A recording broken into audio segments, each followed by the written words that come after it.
তেজগাঁও শিল্পাঞ্চল পশুর হাট মূল মাঠ পেরিয়ে ছড়িয়ে পড়েছে সড়কেও। আশেপাশের কয়েকটি সড়কেই চোখে পড়বে এমন দৃশ্য। 2 দিন আগে এই হাটে 30টি গরু নিয়ে এসেছেন ঝিনাইদহের ব্যবসায়ী সুমন মিয়া, তবে বিক্রি হয়েছে মাত্র একটি। লোকজন আসলে একটা না একটা চয়েস হবই, কিন্তু একটা মানে না একটা চয়েস হবে। রাজধানীর কয়েকটি হাট ঘুরে একই চিত্র দেখা গেছে। অধিকাংশ বিক্রেতার অবস্থা সুমনের মতোই। তারা বলছেন, গেল কয়েকদিনের বৈরী আবহাওয়ায় বিক্রিতে ভাটা পড়েছে। বাজারের পরিস্থিতি তেমন আমরা পর্যবেক্ষণ তেমন ভালো পাচ্ছি না, এখন পর্যন্ত ক্রেতার সংখ্যা কম। বৃষ্টির কারণে লোকজন তো ঢুকছে কম। প্রতিবারের মতো এবারও মাঝারি আর ছোট গরুতে আগ্রহ ক্রেতাদের। সামনের দিনগুলোতে বেচা কেনা বাড়ার আশা বিক্রেতাদের। কোনো খরিদ্দার আসছে না, আমি দিকে দিকে ঘুরে চলে যাচ্ছে।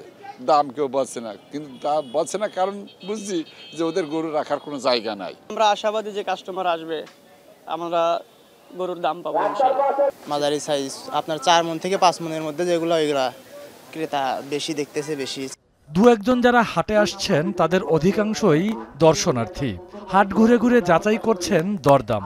তো গরু কেনার জন্য আসি নাই, আজকে হচ্ছে হাট পর্যবেক্ষণের জন্য আসছি, যে হাটে আসলে গরু কেমন কি আছে, মাঝারি সাইজ আছে কিনা, দাম কেমন। সামর্থ্য মতো দাম বলতেছে, কিন্তু কেউ আপাতত গরু ছাড়ছে না।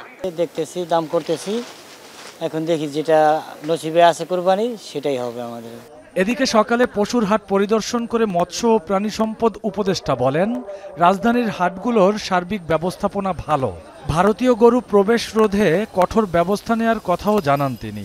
2-1টা এদিক ওদিক আসলে তো অন্য কথা, কিন্তু সরকারের দিক থেকে পর্যাপ্ত ব্যবস্থা আছে যেন কোনো গরু ওদিক থেকে আসতে না পারে। এটা সরকারি সিদ্ধান্ত, এটা আমার আপনার কথা না। তো কাজে এটা আমরা এবার ঠেকাবো।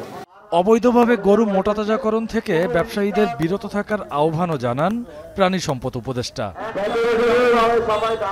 রকিবুল রাহাত, এখন, ঢাকা।